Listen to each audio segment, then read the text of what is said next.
dan kepada ibu bapa dalam nak membentuk dan membimbing anak-anak supaya menjadi baiklah sana agama. Baik. Pertama sekali, bila kita ni mengaku sebagai seorang Islam lagi beriman, maka wajib ada pada setiap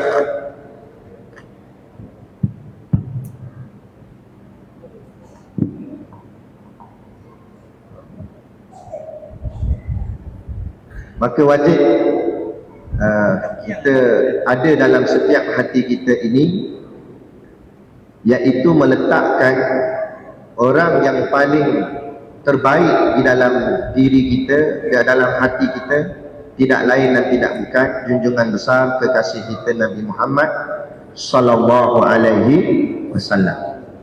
Seperti mana yang difirmankan Allah dalam suratul Ahzab ayat 21, A'udzu billahi minasyaitonir rajim. Laqad kana lakum fi Rasulillahi uswatun hasanah. Laqad, kalau kita mengaji ilmu alat, macam Ustaz Nik Bakri urai tadi, laqad ni dia taukid, lam taukid, qad itu pun taukid dah. Mana lam tu sendiri, la tu dengan makna sungguh dah, qad tu pun sungguh juga. Jadi Allah nak menunjukkan penegasan yang betul-betul tegas, maka disebut laqad, sungguh-sungguh, kana lakum fi Rasulillahi uswatun hasanah, adalah bagi kamu pada diri Rasulullah itu adalah contoh ikutan yang terbaik, uswatun hasanah. Jadi pertama sekali kita nak kena faham contoh ikutan kita sebagai seorang Islam lagi beriman ini mestilah tak ada orang lain, iaitu junjungan besar Nabi kita Nabi Muhammad SAW. Seperti mana saya tertarik dengan huraian Ustaz Nik Bakri tadi berkenaan dengan ad-din, sehingga kan disebut yakni dengan makna cara hidup tadi, tidak ada cara hidup yang lain diterima Allah melainkan cara hidup Islam. Bila disebut dengan cara hidup berkeluarga, tidak ada cara hidup berkeluarga yang diterima Allah melainkan cara hidup Islam. Soalannya, cara hidup berkeluarga Islam atau cara hidup Islam tu siapa, macam mana nak jadi contohnya? Baginda Nabi Muhammad sallallahu alaihi wasallam. Sebab tu Allah tak turunkan pada kita semata-mata Al-Quran. Allah utuskan bersamanya, iaitu dengan junjungan besar Nabi kita. Sebab itulah antara asbab lagi juga, mana dari segi hikmah ya, Allah jadikan utusan Allah ini dari kalangan manusia seperti kita. Allah tak hantar utusan ini dalam bentuk malaikat, kerana malaikat tak hidup berkeluarga macam kita. Jadi Allah utuskan baginda Nabi Muhammad seorang manusia seperti kita. Maka Nabi Muhammad itu juga manusia, kita juga manusia. Cuma yang membezakan, kita adalah manusia biasa, adapun Nabi kita manusia yang luar biasa. Maka dari situlah bahawa untuk kita hidup mengikut landasan Islam, cara hidup Islam, sistem Islam, maka cara hidup itu ditunjukkan dalam kehidupan baginda Nabi kita Nabi Muhammad SAW. Jadi cara hidup yang paling berkesan dalam arti kata lain dalam konteks tajuk kita pada malam ni, iaitu bagaimana nak membentuk keluarga Islami, keluarga yang mengikut cara Islam. Tak ada contoh lain melainkan adalah contohnya mengikut cara hidup berkeluarga yang ditunjukkan oleh baginda Nabi kita Nabi Muhammad sallallahu alaihi wasallam. Jadi macam mana nak ikut cara hidup Nabi? Pertama, kena kenal Nabi. Kalau Nabi pun tak dikenali, macam mana? Macam mana nak kenal Nabi? Kena kenallah sirahnya Nabi. Dan sejarah hidup Nabi, perjalanan hidup Nabi daripada awalnya, daripada baginda dilahirkan sehinggalah baginda berkeluarga, menikah kahwin, ada anak dan sebagainya, sehinggalah akhirnya baginda wafat. Jadi itulah antara tujuan kenapa pentingnya tuntutan ilmu. Kalau dalam bab ni berkenaan dengan ilmu sirah, betapa pentingnya ilmu agama untuk supaya kita faham. Sebab tu selalu saya sebut Ustaz, dalam ceramah kuliah saya di sebelah Semenanjung lah kan, macam Ustaz Nik Bakri dia lebih ilmiah sebab dia memang ahli ilmi kat dalam sampai ke master bagai kan. Tapi saya lebih pada pengalaman hidup sebab saya biasa hidup dulu hidup tak ikut syariat Islam sangat lah kan. Lepas tu kita hijrah belajar agama ni baru kita perbaiki kebaikan hidup kita.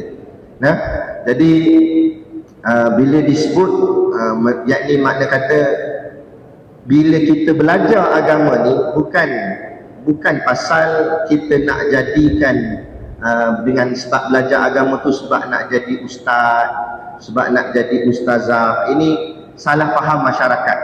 Sehingga kan saya pernah tanya ada satu keluarga ni, saya tanya kenapa tak hantar anak ngaji sekolah agama, kenapa tak hantar anak ngaji pondok, kenapa tak hantar anak ngaji tahfiz? Apa jawapan dia? Dia jawab, dah Ustaz, anak saya yang ni saya bukan nak jadikan dia ustaz, saya bukan nak jadikan dia ustazah, saya nak dia jadi doktor, saya nak dia jadi engineer. Maka saya jawab, oh kalau macam tu nanti dia jadi doktor apa? Doktor kafe. Nak jadi engineer apa? Engineer kafe. Bila saya cakap itu dia marah. Oi, apa ustaz cakap macam ni? Kan? Ini kita istilah panggil tarbiyah sentap. Ya tak? Siapa suruh jemput kan? Ya tak? Jadi doktor apa? Doktor kafe. Dia jadi engineer apa? Engineer kafe. Sebab apa? Sebab bila dia tak belajar soal agama, macam mana dia nak hidup ikut agama? Satu kita nak fahamkan pada masyarakat, belajar agama bukan pasal nak jadi ustaz, belajar agama bukan pasal nak jadi ustazah. Kalau jadi itu bonus, itu bagus, itu baik, ahsan. Nah, tapi tujuan utama kita belajar agama supaya kita hidup ikut agama, supaya kita hidup mengikut landasan agama. Tapi dengan kita tak mengaji agama, apakah jaminan kita akan hidup ini kerjaya kita mengikut cara agama? Dan ditambah pula kita berada di akhir zaman, pengaruh barat, pengaruh kafir, pengaruh dunia luar daripada Islam kadang-kadang lebih kuat di televisionnya, macam-macam lah, dan di media sosial dan sebagainya. Jadi kalau dia tak ada kefahaman agama, mudah atau tidak dia akan ikut cara-cara hidup yang bukan datang daripada cara hidup baginda Nabi kita, Nabi Muhammad SAW. Nabi pun kadang-kadang dia tak kenal dengan betul, dengan sungguh. Sampai pernah saya tanya satu orang, saya tanya, Nabi dilahirkan di mana? Dia kata Madinah rasanya tak? Nabi lahir kat mana tak tahu, Nabi makam kat mana tak tahu. Tu belum tanya lagi nama-nama anak-anak Nabi, belum tanya lagi nama isteri-isteri Nabi, belum kita tanya yang lebih dalam, baru tanya bahagian asas. Belum tanya nama Nabi dan nasab Nabi Muhammad bin apa kan? Dan bahagian asas pun inilah. Jadi kalau Nabinya pun dia tak kenal, macam mana dia nak hidup cara Nabi? Jadi saya tertarik dengan soalan tadi. Dalam soalan tadi ada sebut bagaimana nak melalui kehidupan hari ini untuk mengikut jejak agama dalam keadaan dunia yang penuh cabaran, di mana dunia hari ini sibuk dengan kerjayanya, dengan teknologinya dan sebagainya. Saya menganggap itu sebagai satu bentuk alasan sebenarnya.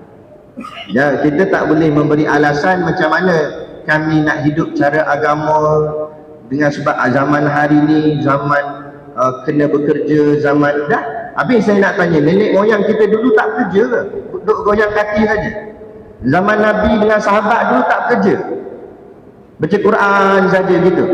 Nah, lepas tu kita tak boleh memberi alasan dengan sebab kita ni sibuk kerja. Nah, kalau macam tu, itu yang Nabi beritahu kepada sahabat. Nabi kata syurga ini untuk orang yang nak aja. Nabi kata syurga ini untuk orang yang nak aja. Akhirnya sahabat tanya, ya Rasulullah, pelik sahabat, ada ke orang yang tak nak syurga ya Rasulullah? Kan kalau dari segi logik akalnya kita pun pelik. Takkan nak orang tak nak syurga? Semua orang nak syurga. Saya kata geng masjid ni mak rempit nak syurga. Tak percaya dia tengah racing tu kita kejar motor dia. Motor kita laju tak? Oh, duduk tepi dia tanya, mak rempit, nak syurga ke neraka? Syurga lah, dia kata. Sambil pong dia tekan lagi. Nah, so orang kafir pun kata nak syurga. Tengok lagu Elicat. Ku tunggu di pintu syurga. Tunggu kat pintu syurga. Padahal dia bukan Islam. Nak ceritanya semua orang nak syurga. Tiba-tiba Nabi kata syurga ni untuk orang yang nak aja. Sahabat pun tanya, ada ke orang tak nak syurga ya Rasulullah? Ada, kata Nabi. Nah, mereka yang tak nak mengikut cara agama. Macam tadi Ustaz Nik Bakri dah sebut dah. Wa may yabtaghi ghairal islami dinan. Dan sesiapa yang mengambil cara hidupnya selain daripada Islam, maka dia tidak akan diterima. Manakala kita tak ikut cara hidup yang diajar oleh baginda Nabi kita, Nabi Muhammad SAW, maka dikhawatiri cara hidup kita ini mardud, ditolak oleh Allah Subhanahu Wa Taala, tidak diterima Allah. Jadi ini kata Ustaz Nik Bakri juga tadilah, tajuk ni nampak macam sepoi, tapi sebenarnya kalau dihurai betul panas juga tajuk ni. Silat-silat tak boleh masuk lagi labuan nanti. Kalau dihurai betul-betul detail dalam, lagi-lagi pula saya berguru dengan guru-guru yang tegas kan. Antara untuk guru pondok ni dia tegas, halal halal lah, haram haram lah, dia tak kira. Antara guru saya Tuan Guru Siddiq Noh, tegas orangnya. Dan Tuan Guru Ahmad Razaini, pondok Lenggung di Perak juga, Syekh Nuruddin Al-Banjari, itu lagi tegas orangnya. Jadi kalau kata tak boleh, tak boleh. Kata boleh, boleh. Tak ada, dia tak ada berkompromi menyebabkan kerajaan apa, dia tak kira siapa, kerajaan tak kerajaan. Kalau kata tak boleh, tak boleh. Kata haram tu tak haram. Jadi memang begitulah kan? Jadi kalau ikut cara hidup yang kita ikut hari ini, agak sebenarnya jauh juga sedikit dengan cara hidup yang diajar oleh baginda Nabi kita Nabi Muhammad SAW. Kalau nak kupas panjang banyak, sebabkan ni forum dia tak boleh lama. Tadi pun dah azan isyak kan, nanti nak sembahyang isyak pukul 12 kan. Jadi saya ambil sikit lah kan, soal pendidikan lah. Soal pendidikan, sebab pokok utama paling dia sebenarnya dalam hidup kita ni yang boleh menyebabkan kita masuk syurga Allah ni, dua kunci dia. Dua kunci. Apa dia kuncinya? Iaitu ilmu dan amal. Yang paling mustahak ialah amal. Sebab amal tu yang kita nak buat, dengan amal yang kita buat kita dapat pahala. Maka dengan pahala itulah kita akan ditimbang dan beroleh syurga. Tapi untuk mendapat amal yang sempurna, mesti memiliki ilmu yang sempurna. Maka sebab itu walaupun sudah masuk waktu isyak, tapi kita lanjutkan lagi majlis ilmu, kerana ada dalilnya. Hadis Nabi SAW menyebut, al-ilmu imamul amal wal amalu tabi'uhu. Ilmu itu imam kepada amal, dan amal itu pengikutnya. Ilmu itu imam. Bila ilmu itu imam, imam ni duduk mana? Duduk depan ke duduk belakang? Kalau masjid biru, imam duduk mana? Depan belakang? Mana tahu lain ke kan? Saja tanya, takut kok belakang ke? Mazhab mana pula kan? Jadi duduk depan lah. Jadi ilmu tu didahulukan. Maksud depan, maksud Nabi kata jadi imam, maknanya ilmu tu depan. Wal amalu tabi'uhu, dan amal itu pengikutnya. Apa maksud pengikutnya? Amal itu mengikut ilmu. Amal itu kena ikut ilmu. Contoh kita nak semayang, mana boleh main terus semayang? Kena belajar dulu bab semayang. Apa tu semayang? Dan sebab tu Nabi sebut dalam hadis, Nabi SAW bersabda, muru auladakum bisalah, didiklah dan suruhlah anak-anak kalian dengan solat.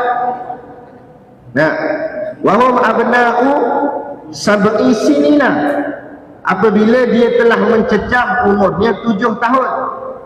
Bila sampai umur 7 tahun, suruh dia semayang. Ajar. Bila Nabi sebut muru, suruh semayang, suruh tu mesti semayang tu kita sebut dah tadi. Semayang tu berbentuk amal. Bila nak suruh semayang, nak suruh beramal, sebelum amal mesti ada apa? Ilmu. Memberi isyarat dalam hadis ini seolah-olah Nabi nak bagi tahu, didik dia dengan ilmu dan ajar dia tentang ilmu semayang, maka suruh dia semayang. Bermula umur berapa Nabi kata? sab'i sinina, 7 tahun. Sebab tu akhirnya barat kafir ni pun dia study dan dia kaji soal agama kita ni. Tapi dia ambil mana yang menguntungkan dia. Sebab tu hari ni kita tengok darjah 1 bermula dengan umur 7 tahun. Tapi apa yang dididik? Soal dunia dahulu. Soal agama ada di sekolah pendidikan agama Islam. Tapi soalan yang timbul, saya belajar pun dulu sekolah kebangsaan, sekolah rendah kebangsaan, sekolah rendah kebangsaan. Bila saya mengaji pondok, saya nampak ilmu agama ni, baru saya rasa Allah, saya menyesal. Dan saya kata kalau tahulah betapa penting dan besarnya ilmu agama, keluar perut emak nak mengaji dah kita. Kan? Sebab apa saya kata gitu? Kan? Saya duduk bahagian akademik ni. Kita belajar bahagian aliran sains. Ilmu sains asalnya adalah satu tajuk besar, sains. Tapi ilmu sains tu boleh dipecahkan, dikupaskan kepada 3. Sains fizik, sains kimia, sains biologi. Yang peliknya pendidikan agama Islam yang paling asas, ada tauhidnya, ada fiqahnya, ada tasawufnya, digabung 3 menjadi satu. Gabung 3 jadi satu. Maknanya daripada skop yang besar tauhid, fiqh, tasawuf dipadatkan, dikecilkan jadi satu. Jadilah macam Nescafe 3 in 1. 3 dalam satu. Masuk dalam sekolah yang tajuk nama dia Pendidikan Agama Islam. Soalan saya masing-masing tepuk dan dia tanya iman masing-masing. Adakah memadai ilmu yang asalnya besar, tauhid 1 bab, fiqh 1 bab, tasawuf 1 bab, tiba-tiba dikompres jadi satu saja? Adakah cukup ilmunya untuk diajar kepada anak-anak itu dengan tauhidnya, dengan fiqhnya, dengan tasawuf? Ini yang berlaku.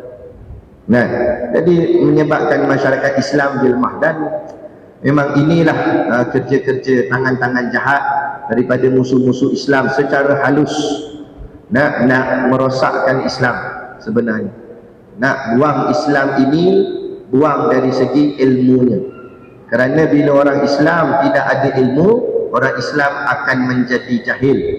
Bila jadi jahil, tidak ada lagi nilai pada Islamnya. Seperti mana Nabi sebut, Nabi kata fi akhir zaman la yabqa minal Islam illa ismuhu.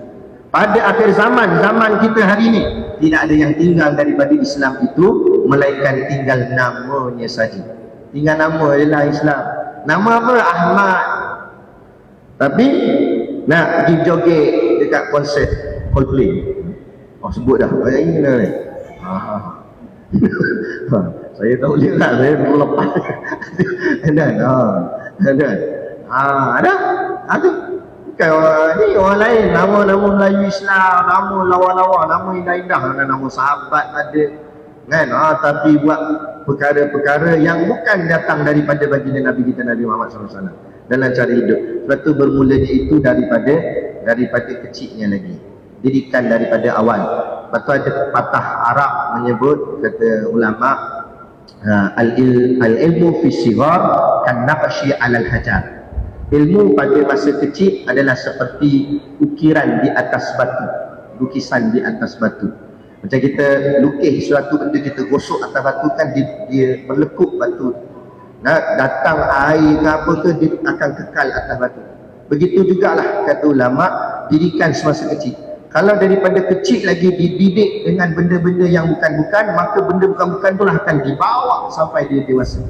Kalau daripada kecil dididik dengan didikan agama, insya-Allah dengan izin Allah dia akan bawa agamanya dengan cara yang baik sehinggalah ke akhir hayatnya. Dia begitulah.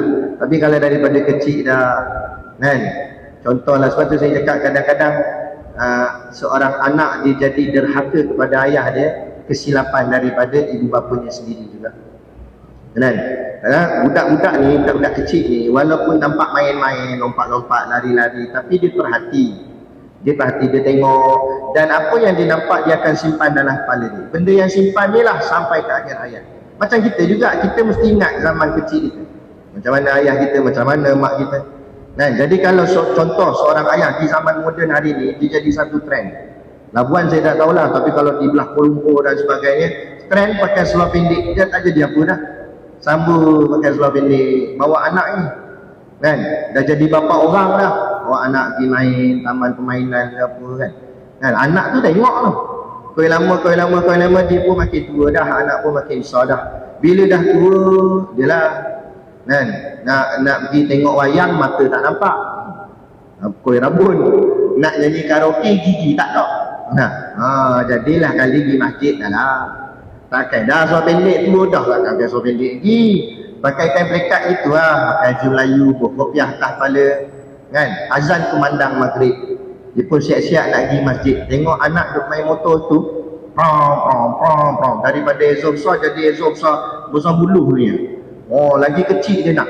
Lagi pelik lah zaman hari ni, tayar yang elok besar jadi tayar basikal motor. Sini tak nampak lagi lah, tapi kalau belah Penanjung itu jadi tayar basikal tu, orang panggil tayar sotong kan. Lepas tu tengok anak duk main prem motor, dia tegur, dah tu sibuk motor ni, azan maghrib tu, pergi sembahyang tu masjid. Ayah, anak jawab dia ni, ayah tak usah sembang lah ayah ni. Ayah dulu kan suara pendek, lani ya, nampak macam malaikat, dulu dajjal. Anak bantai ayah. Jadi kita nak jawab macam mana? Kita terkelu lidah, tak kata apa, tergamam mana? Habis nak macam mana dah? Nak macam mana dah? Hari tak boleh berpatah balik dah. Hari nak macam mana? Banyakkan doa gitu je lah, minta maaf pada Allah kan. Tak ada anak nak anak, tapi bila dah ada anak, kita tak jaga amanah anak itu untuk dengan didikan agama yang sebenar. Sebab itulah yang pentingnya, seperti mana patah Melayu sebut apa? Melentur buluh biar dari rebungnya. Selalu salah kali ni betul. Melentur buluh kan biar dari rebungnya. Tapi buluh saya tak tahu sangat lah. Tapi kalau macam di pondok kami tu banyak pokok kelapa sawit. Kalau orang tanam tak betul-betul center, dia biar main tanam gitu, dia akan tumbuh sengit. Bila sengit, dia kacau masalah. Kadang dia sengit kot jalan, takut jatuh timpa orang pula. Macam tu lah. Jadi kalau nak bagi dia betul tegak, dalam masa awal tanam hari tu lagi pastikan dia tegak. Kalau kita cincai-cincai yang dia tanam, akhirnya dia sengit. Bila dia dah besar, kita nak bagi tegak balik tak dia. Pokok tu kalau dah besar sengit macam ni, kita nak macam mana nak bagi dia tegak? Ikat dengan tali, ramai-ramai tarik. Memang dia lepas tali tu. Dengan dia campak masuk kampung sulah. Dia tak lewat pedang macam tu lah. Bila dah besar nak cakap macam mana? Dia semayang. Tak dia. Semayang. Ya dah. Betul daripada awal kan. Tapi lah. Sebab tu saya cakap, kalau kita mungkin dah tersilap, jangan sampai anak kita tersilap. Kalau lagi kita boleh betulkan yang belum kahwin, azam betul-betul nak cari pasangan yang solehah untuk nak didik anak yang. Jadi belajar dari zaman muda lagi, belum nikah lagi, pergi cari ilmu. Dan sebab tu saya nikah lambat agak tak? Umur 28, cadang nak kahwin umur 25 macam Nabi. Tapi tok guru tak bagi. Kita orang pondok apa-apa pun tanya tok guru. Kata makruh nikah tengah mengaji. Sebab nanti tak nampak kitab. Tapi kalau dengan tak nikah tu pun tak nampak kitab, baik nikah lah. Tu pun bahaya juga kan. Jadi apa namanya, ada masa di zaman muda ni pergi belajar agama, belajar nak didik anak bini dan sebagainya. Sebab kita orang lelaki, walaupun atas dunia ni nampak macam tak banyak kerja, sebab yang basuh baju orang perempuan, masak orang perempuan, kemah rumah orang perempuan, lelaki duduk baca surah khabar tu kan. Walaupun nampak macam relax, tapi ingat akhirat nanti kita tak relax. Banyak persoalan tanggungjawab akan dipersoalkan kepada kita. Soal isterinya, soal anak-anaknya, auratnya, ibadahnya, ilmunya, amalnya, habis kita akan dipertanggungjawabkan. Jadi untuk persoalan apakah sifat-sifat kebaikan yang mesti ada pada ibu bapa, iaitulah yakni dengan kesediaan dari sudut ilmu dan juga amal. Bawalah anak-anak pergi ke masjid. Walaupun dia main-main macam merangkak-rangkak lah, biarlah dia main lompat-lompat, lari-lari. Dan saya tak setuju dengan setengah masjid dia marah budak-budak. Biar bisa pelik, dia suruh balik.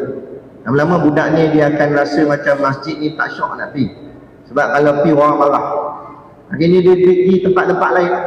Dan kesan daripada marah tu, dia akan kesan sampai dewasa. Sampai ke besar nanti dia dah jadi tak minat. Jadi biarlah. Cuma kita tegur cara baik. Ya, diam. Ni ada kuliah. Diam. Orang nak semayang. Duduk dengan diam. Dia akan duduk diam. Tapi sekejap. Lepas tu dia melompat balik. Itulah budak. Nanti kita tegur balik. Tak pelik lah. Nama pun budak. Yang pelik kalau tu imam dengan Tok Bilal main kejar-kejar. Tok siap main nyuruk-nyuruk. Tu baru pelik. Kan? Tapi kalau budak-budak anak Tok Imam tak pelik lah. Sebab budak. Kan? Tok Imam pun masih kecil. Lebih kurang tu juga. Kan? Terjun kolah tu pun. Kan? Tu. Jadi itulah. Hidupkan suasana Islami dalam kehidupan kita. Bukan nak sampai suruh jadi ulama. Jadi ulama lagi bagus. Tapi paling-paling tidak suasana cara hidup Islam tu diterapkan dalam keluarga kita, sehingga kan anak-anak ni akan memerhatikan perkara-perkara tersebut. Tuan moderator asyik pandang je tu, maknanya suruh berhenti lah tu. Cukuplah sekadar itu untuk pusingan yang pertama. Wallahu a'lam. Terima kasih kepada ahli panel kita yang kedua, Ustaz Syakir, berkenaan dengan soalan ataupun yang telah diajukan berkenaan dengan sifat atau kebaikan utama yang perlu ada pada seorang ibu bapa itu, yang mana akan diteladani oleh anak-anaknya, yang mana kita boleh simpulkan di sini daripada huraian Ustaz yang panjang tadi. Rasulullah itu contoh teladan yang terbaik. Jadi pusinglah kok mana pun, orang Kelantan kata pusinglah kok mana pun, Rasulullah lah yang kita kena contohi. Jadi tuan-tuan, insya-Allah dalam belajar agama ini kita ingat bahawasanya dengan ikut agama itu kita selamat dunia dan akhirat.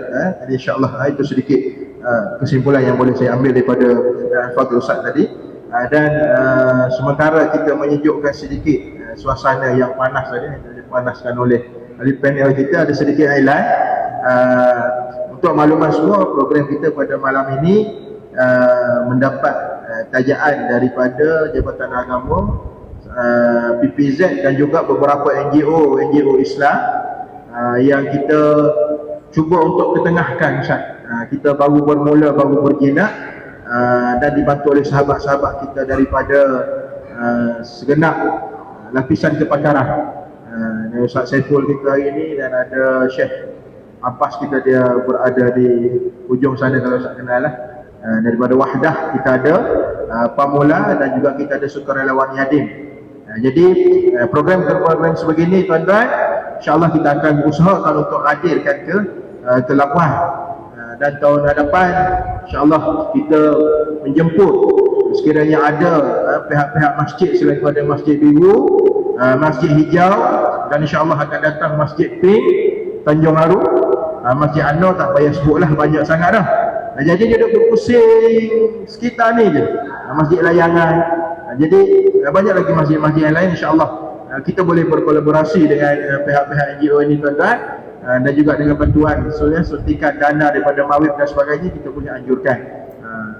Tujuan kita tuan-tuan bukan nak cari nama, bukan nak cari publicity, tapi inilah tujuan kita. Seperti kita duduk hari ini, kita cari ilmu, kita nak sembang masalah masyarakat dan sebagainya. Jadi insya-Allah boleh tuan-tuan. Dan kita ada juga tabung masjid yang berada di belakang tu. Jadi jangan buat-buat tak pandang lah. Masjid kita tuan-tuan memerlukan kos dan dana. Jadi sama-sama lah kita datang ramai-ramai malam ni. Kalau ada yang lebih-lebih tadi petang tu, bubuh dalam tabung. Tabung program kita pun ada juga rasanya. Kalau boleh, kalau tak dapat yang merah, bubuh yang kelabu, tak apa. Boleh insya-Allah. Jadi gitu sikit tuan-tuan. Dan kita masuk pada pusingan seterusnya, Ustaz, boleh? Kita berhenti malam ni pukul 9, boleh ya?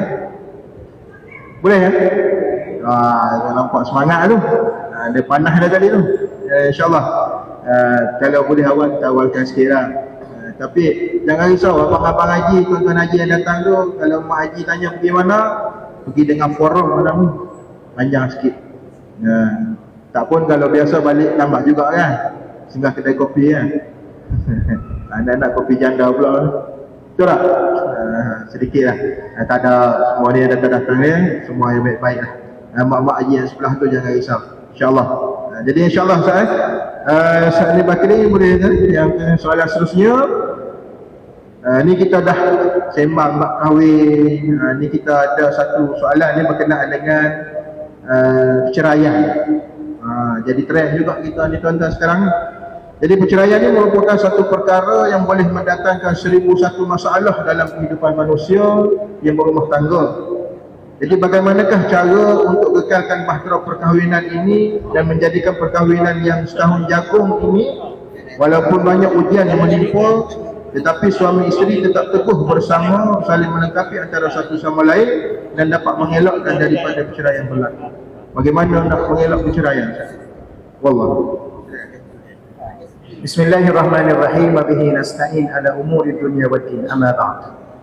Jadi muliakan Al-Fadhil Ustaz Moderator, ahli panel, tuan-tuan muslimin muslimat yang dirahmati Allah sekalian. Kalau kami di Semenanjung ni baru nak mula kuliah ni. Jadi nak tanya tuan-tuan kira okey lagi ke? Okey insya-Allah ya. Sebagaimana Ustaz Moderator kita pukul 9 lah insya-Allah. Baik, tuan-tuan yang dirahmati Allah sekalian. Salah satu daripada perkara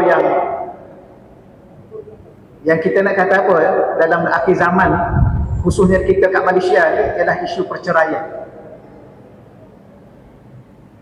Saya santai-santai kat tuan-tuan sebab isi duduk kat sini ni.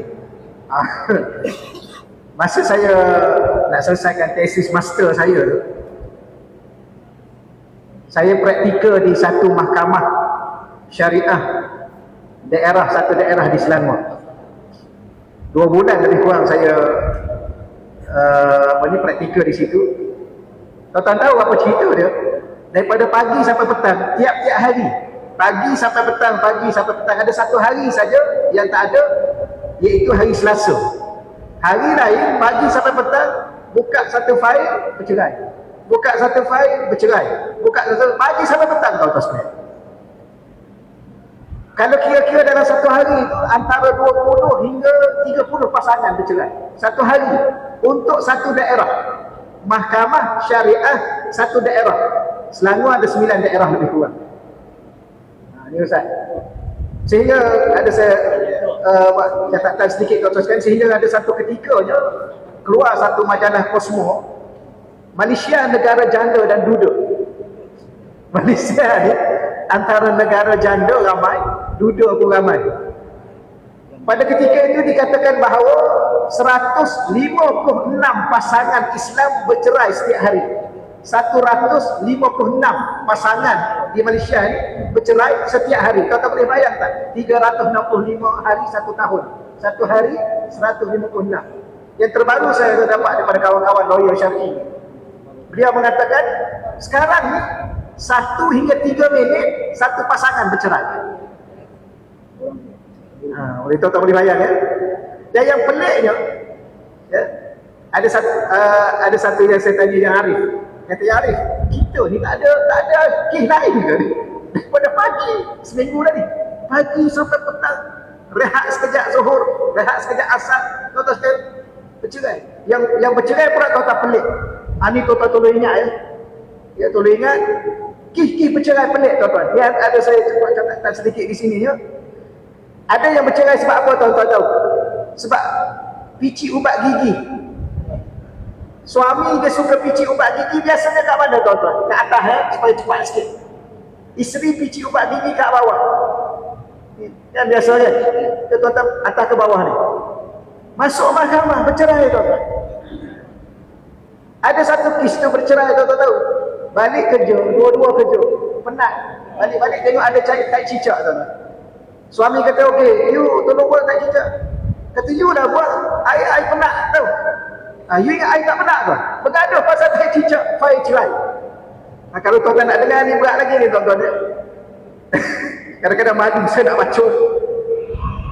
Dia kahwin, dulu perkahwinan dia bercinta, sehidup semati, you lah satu-satunya dalam hidup I. Bila mana bercerai, dia dapati punggung isteri dia menggerutu. Akhir sekali dia cerai. Tuan-tuan banyak ni saya baca ni contoh-contoh ni, bukan kemas kepada tuan-tuan. Ada satu tu dia bercerai pasal apa tuan-tuan? Berebut rancangan televisyen, berebut remote. File cerai bercerai tuan-tuan. Ni dunia yang ada ni tuan-tuan. Berebut remote, file cerai bercerai. Ada satu tu apa dia? Pasangan lupa pam tandas. Tak tahu apa masalah dia? Dia masuk tandas, dia lupa pam. Akhir sekali file cerai.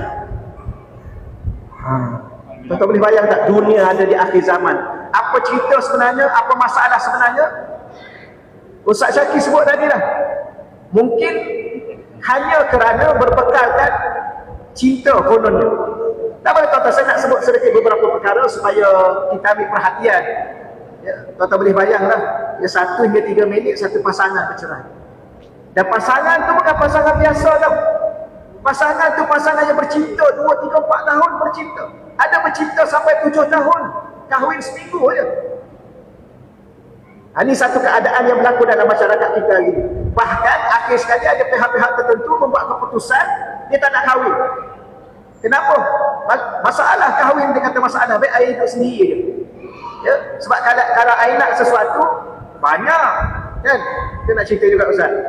Tapi orang pondok cerita je Ustaz. Banyak. Sekarang ni boleh sewa je tuan-tuan, sewa kekasih, sewa isteri ada. Tahu ya? Ada orang buat tuan-tuan sekalian, company sewa isteri 1 malam 1 jam. Sewa makwa, sewa pakwa biasa sekarang ni. Sebab tu tuan-tuan saya nak sebut sikit beberapa perkara sebagai sedikit bagaimana kita mengatasilah insya-Allah. Pertama sekali, perkahwinan ni kita kena ingat adalah kerana kita ni sebagaimana Ustaz Syakir sebut tadi lah, kita ni orang Islam. Nak tak nak, suka tak suka, mahu tak mahu, Allah tidak akan pernah menerima selama-lamanya kalau kita tidak hidup dengan Islam. Dan salah satunya hidup dalam sebuah perkahwinan menurut Islam, bahawa Allah terima. Jadi apakah perkahwinan itu? Perkahwinan ialah untuk kita melaksanakan hidup bersyariat. Apa makna syariat? Syariat ni tuan-tuan ialah kaedah berinteraksi sebagai seorang hamba dengan Allah Subhanahu wa taala. Kuat Ustaz.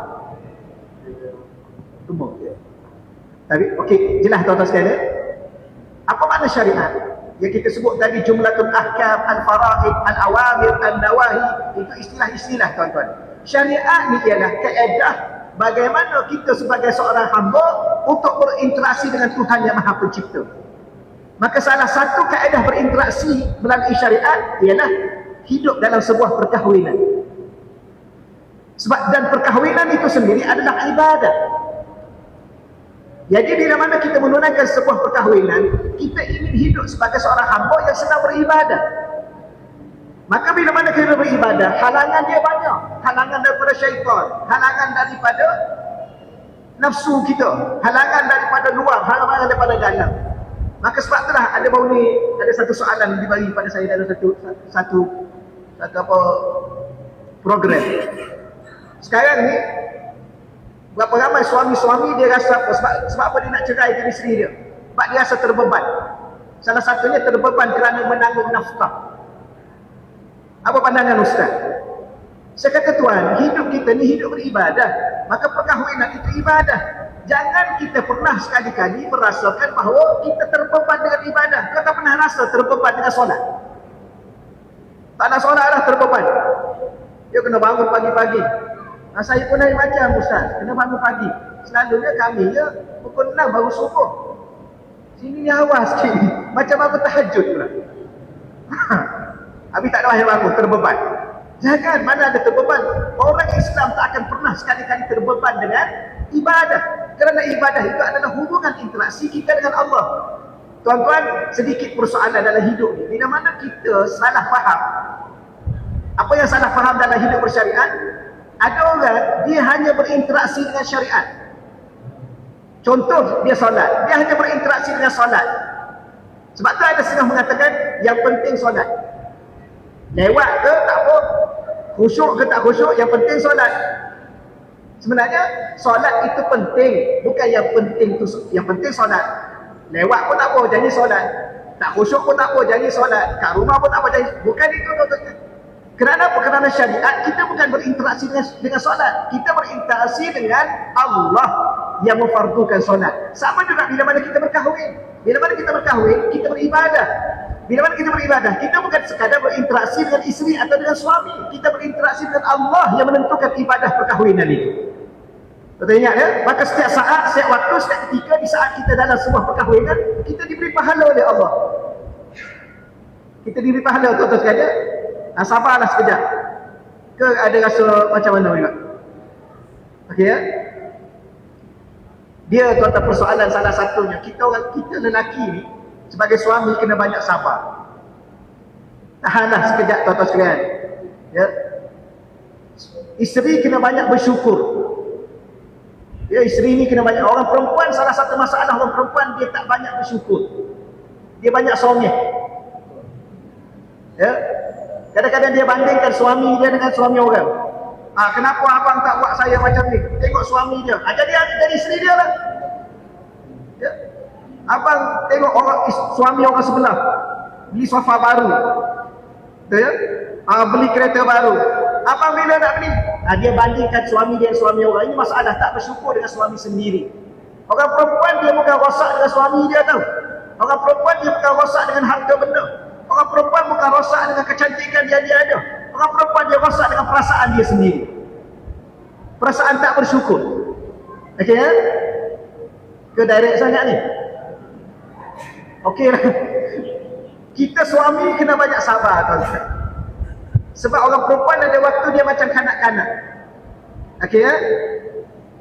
Isteri tuan-tuan okey, kanak-kanak ke dah dewasa dah? Dia ada waktu dia dewasa, ada waktu dia kanak-kanak, ada waktu dia baby. Maka kita kena banyak sabar. Sabar sekejap. Ni cerita boleh sikit lagi ya. Satu kali ada syekh saya. Mursyid saya Syekh Yusuf Muhyiddin Al-Baqir Hafizahullah Ta'ala. Dia salah seorang daripada ahli majlis fatwa Lubnan. Ada seorang makcik tau. Makcik ni umur 70. Dia datang jumpa dengan syekh. Dia kata, "Syekh, tolong selesaikan masalah aku nak bercerai." Ni cerita cerai ni tuan-tuan. Syekh kata, "Apa masalah makcik nak bercerai?" Tuan-tuan, dia saya masuk ke mahkamah tu, yang umur 20 bercerai, ada yang kahwin awal, yang 30 bercerai, yang masalah 60 dah ada cucu bercerai lagi. Ada seorang tu, dia talak isteri dia 3 di Petropam.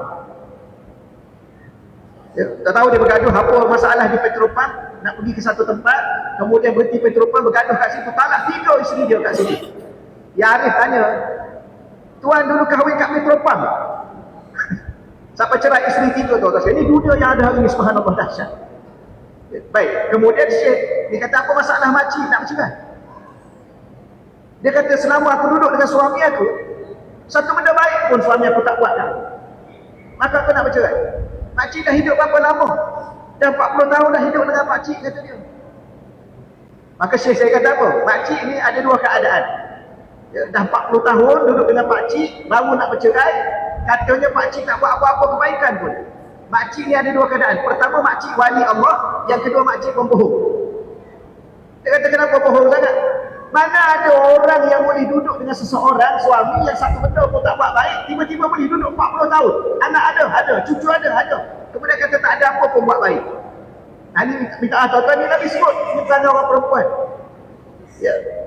Akhir sekali, kata tidak makcik ni wali. Kenapa pula jadi wali? Hanya orang wali sahaja yang boleh sabar 40 tahun. Tak ada benda satu lagi benda baik.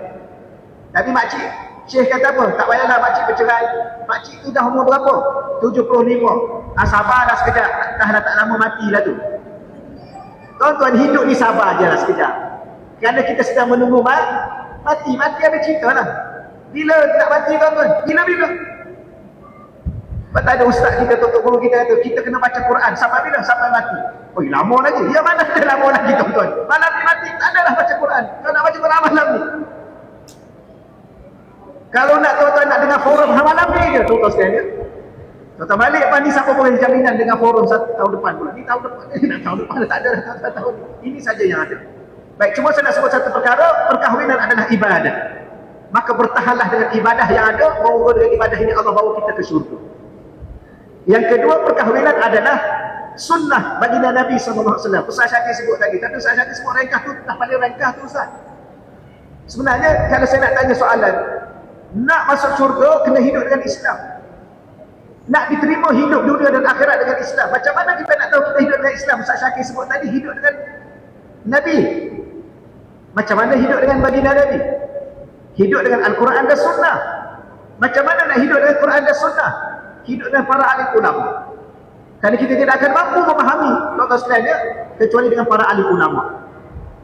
Maka salah satunya bagaimana nak hidup untuk pertahankan institusi keluarga ni. Saya tuan-tuan dalam ceramah saya banyak sentuh hal keluarga. Saya tak mahir sangat ustaz. Sebenarnya dah tak tahu Allah takdirkan belajar dalam bidang ni, sentuh sikit-sikit. Saya tak pandai sangat. Itu tak fokus sangat. Tak fokus sangat. Jadi saya sebut secara umum tuan-tuan, walau apa pun berlaku dalam keluarga kita, pertahankan keluarga kita sampai kita mati. Jangan sikit-sikit nak bercerai, sikit-sikit nak bercerai. Jangan tuan-tuan. Dia cuma salah tak bercerai, tak salah. Kerana dalam Quran pun ada berkait dengan perceraian. Cuma itu last sekali. Ya? Sebab memang ada tuan-tuan, memang ada kikih tertentu memang baik bercerai. Ada. Salah satunya ialah isteri duduk sibuk main dengan orang. Ini salah satu ni tuan-tuan sekalian. Sekarang ni fenomena baru tuan-tuan tahu. Tak kira cikgu, tak kira pegawai kerajaan, tak kira orang awam, tu biasalah. Ya, lepas tu kadang-kadang kita buat teguran. Kita suami orang, dia isteri orang. Kadang-kadang kita kat pejabat. Oh, apa khabar ya? Apa nak bagi sayang kat isteri orang? Ya, apa khabar Bi? Hari ni Bi itu siapa? Suami orang. Satu hal lagi kita sebagai tuan-tuan sekalian, kadang-kadang kita ajak apa? You dah makan ke? Belum. Baik teman saya makan. Dia suami orang yang dia ajak ke isteri orang. Ni orang yang tuan-tuan sekalian buat perangai macam ni. Ini jangan tuan-tuan, dalam masyarakat kita ramai. Ni saya balik kampung sekejap jumpa adik saya. Ya, adik saya ustazah. Dia ada cerita. Ustaz, cikgu duk berpakwa-makwa dengan cikgu lain. Yang tu suami orang, yang ni isteri orang. Ni dunia hari ni tuan-tuan sekalian. Sebab tu kita ni, kalau kita jadi suami orang atau kita jadi isteri orang, kita kena tahu siapa diri kita. Sebab kita bawa sunnah baginda Nabi. Kita bawa Islam. Kalau kita tak bawa Islam dalam kita sebagai suami sebagai seorang suami yang hidup dalam Islam. Sebagai seorang isteri yang hidup dalam Islam. Begitu dia. Tapi bila mana macam tadi, kadang-kadang dia bawa pergi konsert Ustaz. Bawa isteri orang pergi konsert. Bawa suami orang pergi konsert.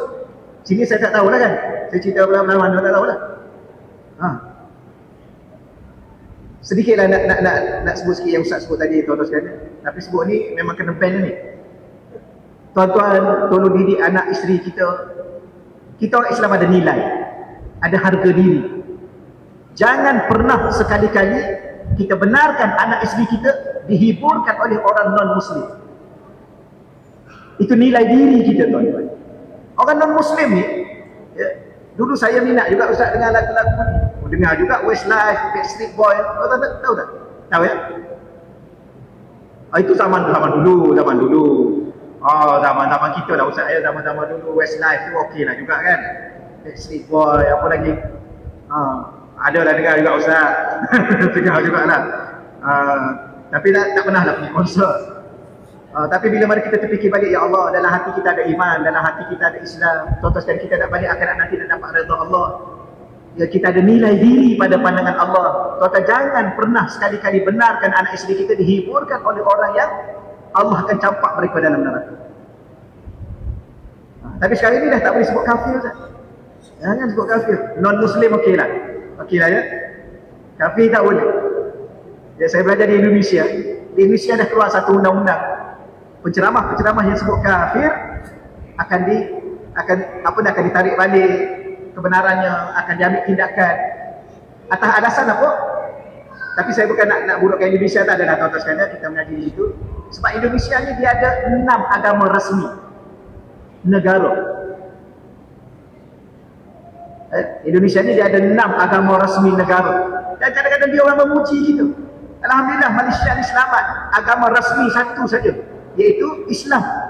Mereka ada 6. Islam, Kristian ada 2, untuk mazhab dia Katolik dengan Protestan, Buddha, Hindu, apa dah 5. Ada satu agama untuk khusus orang Cina, Konghucu, agama Konghucu. Maka tak boleh sebut kafir kepada orang yang ada agama. Tak boleh. Jadi salah satunya sebab itulah kadang-kadang mungkin TikTok ni, tuan-tuan ada TikTok ya? Ada? Kuat. Yang tak ada TikTok lemah. TikTok ni kena ban. Cuma saya nak sebut sedikit tuan-tuan sekalian yang terakhir sebagai penutup. Tahu dia panjang sangat tuan-tuan, dia panjang sangat. Pertama, perkahwinan ibadah. Maka bertahanlah di atas ibadah sehingga kita mati bertemu dengan Allah. Sabar dengan ibadah.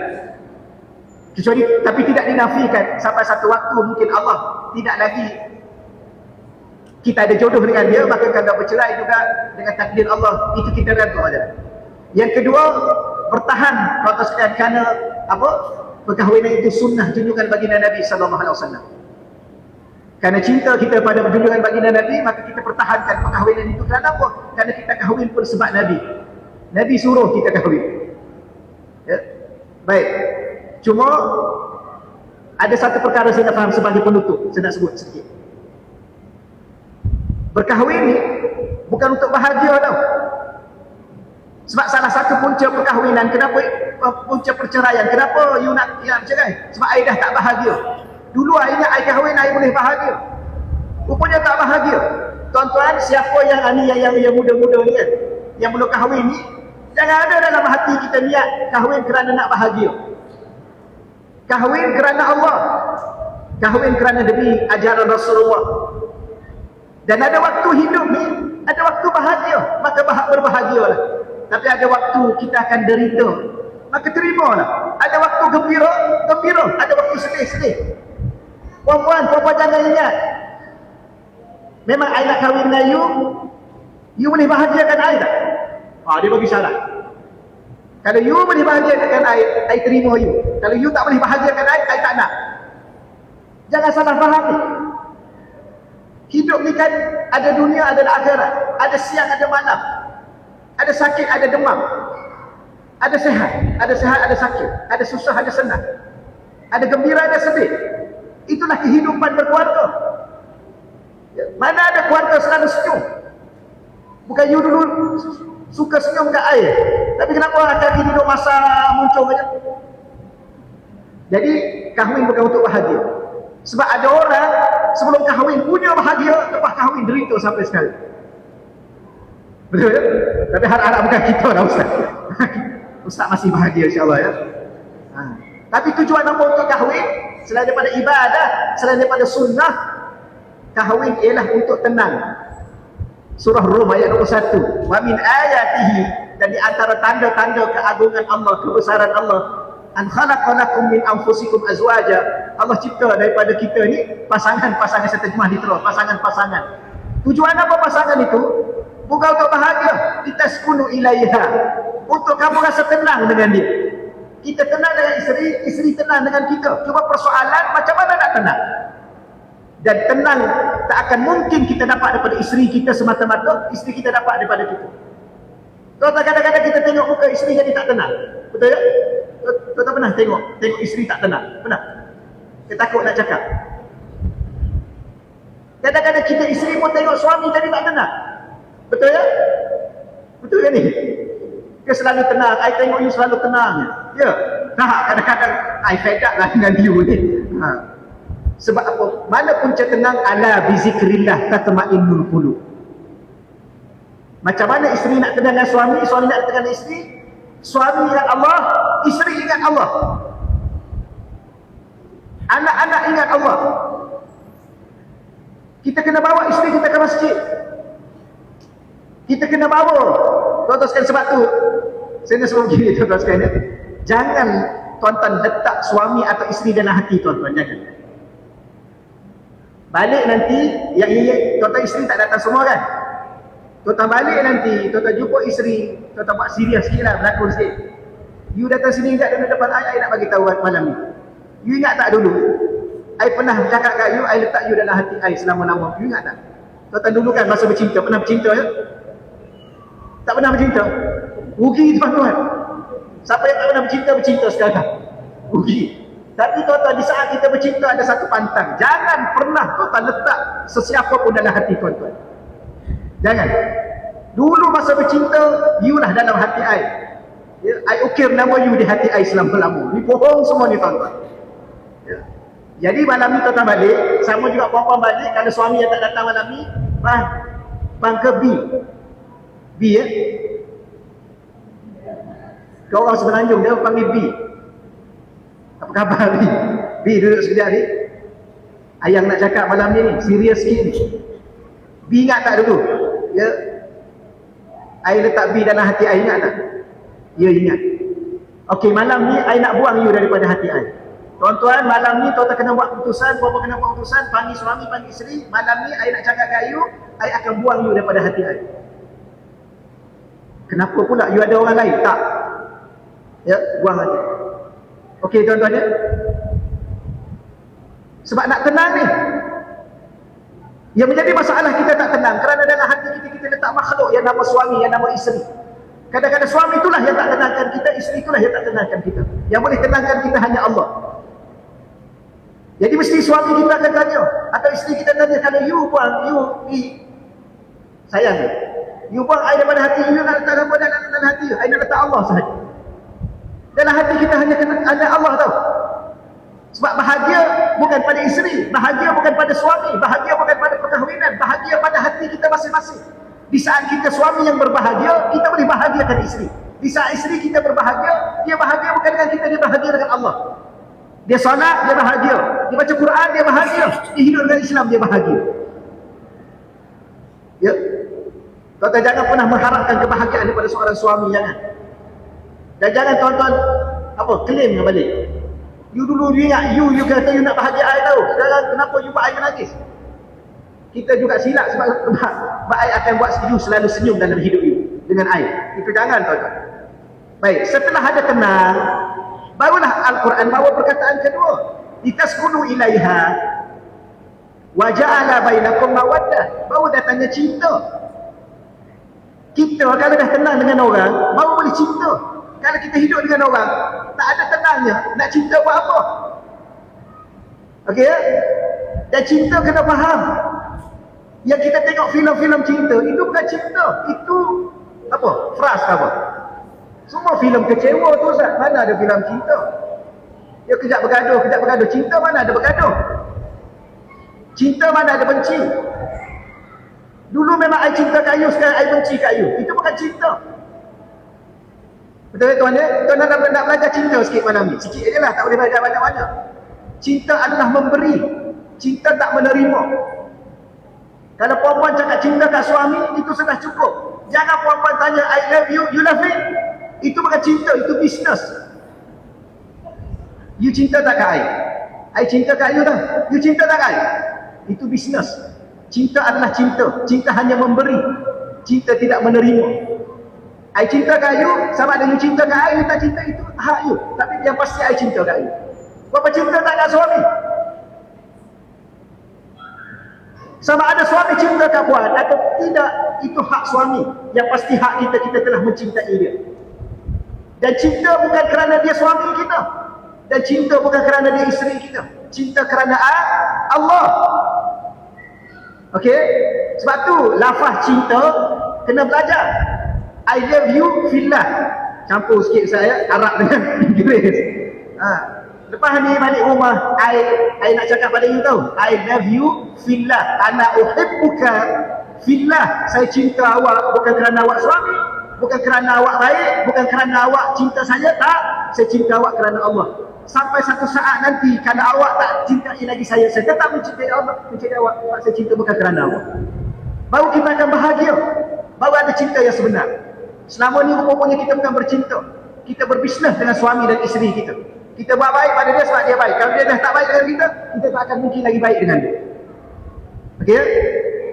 I akan cinta you selama mana you cinta saya. Kalau you dah tak cinta saya, I pun tak nak cinta you. Itu bukan cinta. Itu syahwat, itu nafsu. Sebab tu ulama membahagikan cinta ada dua. Hubul syahwat dengan hubul hakiki. Ya, cinta yang sebenar kerana Allah dengan cinta syahwat. Cinta syahwat ni yang itulah yang nak bercerai tu. Bercinta 7 tahun tuan-tuan, kahwin seminggu Ustaz. La haula wala. Dulu sehidup semati. Bohong. Sebab tu kita orang lelaki yang tak kahwin lagi ya, jangan janji. Ya, kita cinta sehidup semati tau. Dah. Kalau dia mati silakan kita kahwin lagi. Begitu juga perempuan. Kalau suami mati, perempuan kahwin lagi. Kerana kahwin itu kan ibadah. Takkan nak berhenti ibadah Ustaz. Itu saya sahkan dengan Ustaz ni. Ustaz kata betul-betul lah tuan-tuan. Boleh insyaAllah ya. Nanti panjang sangat ni tuan-tuan. Tak hidup ni panjang-panjang. Terakhir sekali tuan-tuan. Lepas mawaddah, barulah ada rahmat. Ada tenang dulu. Sebab apa nak kahwin? Sebab nak tenang. Macam mana nak tenang? Hanya dengan Allah boleh tenang. Dengan suami tak akan tenang lagi. Setelah datang ketenangan daripada Allah dalam hati kita, dengan pasangan kita, maka baru ada cinta. Cinta tu pula kerana Allah, bukan cinta kerana di isteri kita, di suami, tak. Kerana Allah. Baru ada kasih dan sayang. Bila mana ada terhimpun tiga ni dalam pasangan, dia tak akan bercerai. Dan biasalah tuan-tuan, biasalah isteri kita, dia bukan malaikat, suami bukan malaikat. You jangan buat silap tahu dengan I. Oh, dia bagi amanat. You silap, I reject. Oh, sedap tuan-tuan, jangan. Maka apa yang ada tuan-tuan pertahankan sampai mati. Terakhir, berapa kali akhir dah saya ni? Terakhir tuan-tuan, doa banyak-banyak pada Allah. Ya Allah, tolong jaga aku sebagai seorang suami, ya Allah. Jadikan aku suami yang soleh, ya Allah. Kau jadikan isteri aku isteri yang solehah, ya Allah. Kau jadikanlah anak-anak aku anak yang soleh dan solehah, ya Allah. Kau jadikanlah aku sebuah keluarga yang beriman dan bertakwa, ya Allah. Selalu minta dengan Allah, tuan-tuan. Engkau kekalkan hubungan kami, ya Allah, secara mesra, secara bahagia, sampai kami ke syurga-Mu, ya Allah. Jangan janji setengah pintu tau. Ni aku tunggu kau ke pintu syurga. Apa tu buka pintu? Tunggu di syurga. Okey, sekat dulu Ustaz. Wallahu a'lam, tuan-tuan. Minta maaf kerana ada sidak di sana. Wallahu a'lam. Ya, wabillahi taufiq. Assalamualaikum warahmatullahi wabarakatuh. Waalaikumsalam warahmatullahi wabarakatuh. Itulah tuan-tuan soalan yang kita ajukan kepada Al-Fadhil Ustaz Bakri, begitu banyak huraiannya. Itulah yang maknanya perceraian ni suatu benda yang mendatangkan masalah Ustaz. Kita dengar Ustaz Al-Hurai itu maknanya perceraian ni kalau boleh janganlah. Kita tak minta-minta, orang Labuan cakap. Jangan minta-minta. Jadi dalam perkahwinan ni perlu kita sedar bahawasanya kahwinan itu suatu ibadah. Kita pegang tuan-tuan, suatu ibadah. Isteri kena bersyukur dan suami banyakkan bersabar. Dan lastnya letakkan Allah dalam hati kita, insya-Allah. Jadi soalan terakhir ni untuk Ustaz Syakir ni, dia agak mungkin ada yang dengar, mungkin dia panas sikit Ustaz. Dia panas sikit ni. Pasal soalan ni dia berkaitan dengan Wan Bujang. Dan yang nak menambah lagi pun ada juga. Jadi Ustaz mutakhir ni, maknanya kita tengok ramai di kalangan orang kita ni dia tak nak kahwin. Dia tak nak kahwin sebabnya dia kata pasangan ni payah nak cari yang baik. Lepas tu kadang-kadang ada pasangan yang dia nak, mak ayah pula memilih. Lepas tu letak harga pula mahal sangat. Jadi nak mengatasi benda begini Ustaz, apa tip ataupun nasihat yang Ustaz ada? Dan jodoh tu Ustaz sebenarnya nak kita kena tunggu ke kita kena cari? Wallahu a'lam. Silakan Ustaz. Bismillahirrahmanirrahim. Jadi malam ni kita dapat maklum ternyata Ustaz Nik Bakri bukan sekadar pakar ilmu agama, pakar pasal cinta. Ya. Doktor cinta namanya. Insya-Allah. Dan kupasan yang sangat hebat sehingga saya rasa dah menjawab soalan saya. Dah terlajak tu kan. Bagus. Alhamdulillah. Cuma saya mau cakap apa? Bukan nak menambah pun dah kemah dah tu. Olahan sahajalah. Baik. Dalam satu peristiwa di zaman Nabi, ada 3 orang. Dia datang ke rumah Nabi dan bertanya kepada isteri Nabi, macam mana amalan Nabi di rumah. Jadi isteri Nabi ceritalah dengan solat tahajudnya Nabi, dengan puasanya Nabi, amal yang hebat-hebat lah Nabi kan. Nabi-Nabi ni tahajud tu dah macam wajib bagi diri. Kita ni niat tu tahajud tapi bangun tu terkejut. Niat betul dah malam ni esok nak tahajud lah, tapi bangun tu terkejut kan. Itu apa nama, macam kat sini kan bagi kami Semenanjung masuk waktu ni awal lah kan. Sini pukul 5 dah subuh. Kalau tempat kami pukul 6. kan. Jadi apa, kita bangun sini nak tahajud rupanya subuh, tu terkejut tu, kan. Tapi kalau orang sini pula pergi kerja kat Semenanjung, dia jadi orang bertakwa. Sebab apa? Pukul 5 dia pergi masjid dah, tu imam tak sampai ni. Bagus kan. Kan? Jadi zaman Nabi ada 3 orang sahabat ditanya, ceritalah tentang amalan Nabi. Lepas dengar tu semua, jadi sahabat ni 3 orang ni termenung. Yang seorang kata, ya Allah, jauhnya amalan Nabi dengan kita, hebatnya Nabi, amalannya banyak, kan, banding dengan kita ni. Sedangkan Nabi itu sendiri tidak ada dosa, kan, maksum. Yang kita ni banyak dosa. Dalam keadaan tak ada dosa, Nabi amalan kita banyak, kita pula banyaknya dosa ni, amalan pun sikit. Akhirnya seorang ni kata, kalau macam ni lah, aku akan sembahyang tiap-tiap malam, sembahyang tahajud sampai aku tak nak tidur. Tiap-tiap malam aku tak nak tidur, aku nak sembahyang lagi. Yang seorang ni, sebab ni nak buat amal hebat. Sebab Nabi kita, guru saya bagi tahu, Nabi lama mana Nabi tidur, lama mana itu juga Nabi ibadat. Contoh, kalau Nabi sembahyang malam 1 jam, tidurnya pun 1 jam. Lepas tu bangun balik sembahyang lagi, tidur. Macam itulah. Maknanya lama mana Nabi tidur, lama mana itulah Nabi ibadat. Nak bandingkan kita, lama mana kita tidur, sikit sangat kita ibadah. Tu kita, kan. Lepas tu seorang lagi pula kata, aku nak puasa dia. Aku nak puasa selama setahun. Dalam puasa setahun, tak nak buka lagi. Aku nak puasa, tak nak buka. Orang ni kata. Orang yang ketiga pula kata, aku nak menjauhi wanita. Aku tak nak dekat dengan perempuan. Aku tak nak kahwin. Tengah-tengah tiga-tiga orang ni kata Nabi sampai. Nabi dengar. Nabi kata, kalian kata begini, kata Nabi. Ketahuilah, aku adalah orang yang paling bertakwa dalam mana-mana manusia. Akulah orang paling bertakwa. Maksud Nabi kata aku orang paling bertakwa, bukan maksud Nabi sombong, tidak, jangan faham begitu. Tapi maksud takwa di sini ialah takut. Salah, takwa ni dalam kitab Minhajul Abidin karangan Imam Ghazali, takwa ni ada 3 makna. Dia tak nak urai kat situlah, kan panjang situ pula. Tapi salah satu daripada makna takwa ialah takut. Lepas tu Tok Khatib kita khutbah, kata ittaqullah, takutlah kamu kepada Allah. Itu nasihat saya, kalau Tok Khatib khutbah, biar lantang suaranya. Sebab dalam hadis Nabi, Khatib berkhutbah kan, sampai apa merah menyala mata Nabi. Maksud merah bukan sebab Nabi tak cukup tidur, tapi maksudnya tegas dan lantang. Ini kadang-kadang bukan di Labuan lah, di sebelah Semenanjung. Kadang-kadang speaker pun macam nak je, kan? Tak berapa dengar.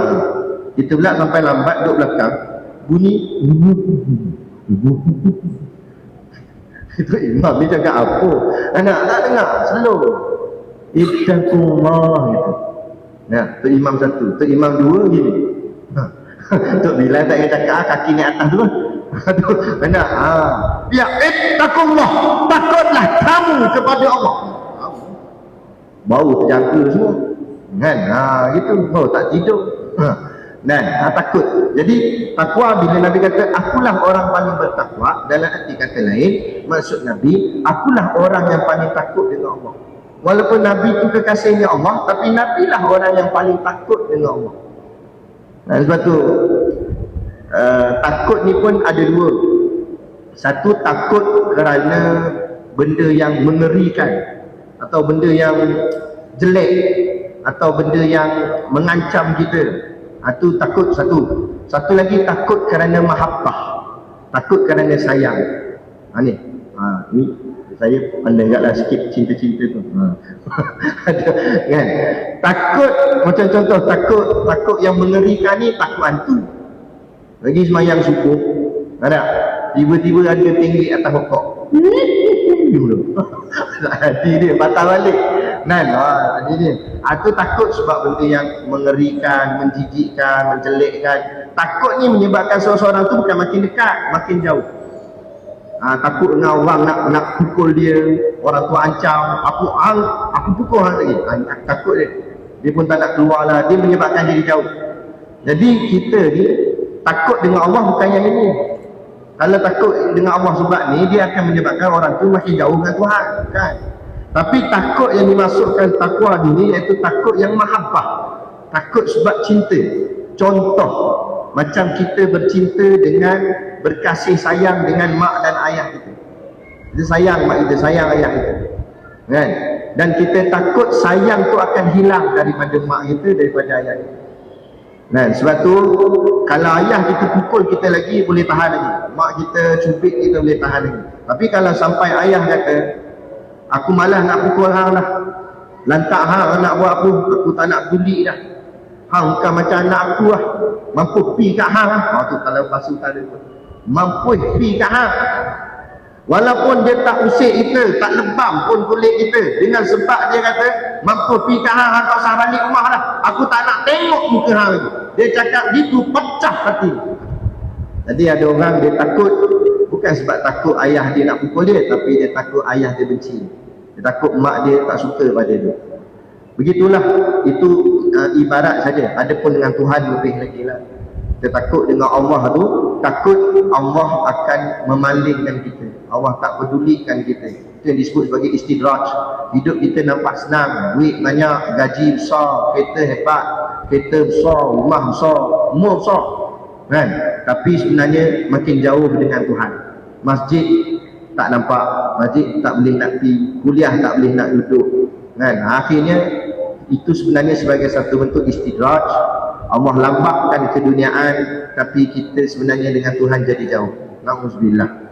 Jadi sebab tu Nabi kata, akulah orang yang paling bertakwa, aku paling takut dengan Allah. Maksud paling takut, walaupun hubungan Nabi dengan Allah tu dekat sangat, tapi paling takutnya Nabi takut kalau Allah memalingkan.